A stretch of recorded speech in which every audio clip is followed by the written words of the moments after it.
આગળ વાત કરીએ તો ધારાસભ્યના પગાર અને ગ્રાન્ટ મુદ્દે વિધાનસભામાં ચર્ચા કરવામાં આવી। વિધાનસભામાં ચર્ચાનો ખુલાસો કરતા ધારાસભ્ય વિમલ ચુડાસમા વિધાનસભામાં ધારાસભ્યની ગ્રાન્ટ વધારવા માટે રજૂઆત કરાઈ છે। પગાર અને ગ્રાન્ટ વધારવા ભાજપના ધારાસભ્યની માંગ છે। ગ્રામ્ય વિસ્તારમાં વિકાસના કામ માટે ગ્રાન્ટ વધારવાની માંગ કરાઈ છે। એક વિધાનસભામાં 200 જેટલા ગામ ગરીબ ધારાસભ્ય માટે પણ રજૂઆત। સરકાર રજૂઆતને ધ્યાને લઈને પગલાં ભરશે।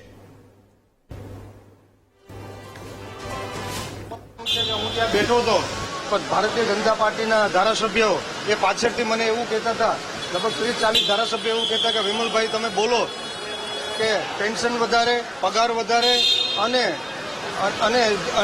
અને ગ્રાન્ટ વધારે, એવું પાછળથી ધારાસભ્યો મને કહેતા હતા। મેં અધ્યક્ષ પાસે હાથ ઊંચો કર્યો પણ મને મોકો ન મળ્યો। પણ અમારા કરતા ભારતીય જનતા પાર્ટીના ધારાસભ્ય છે એ બિચારા બોલી નથી શકતા, એટલે પણ એ અમને કહેતા હોય કે અમારા વતી તમે બોલો।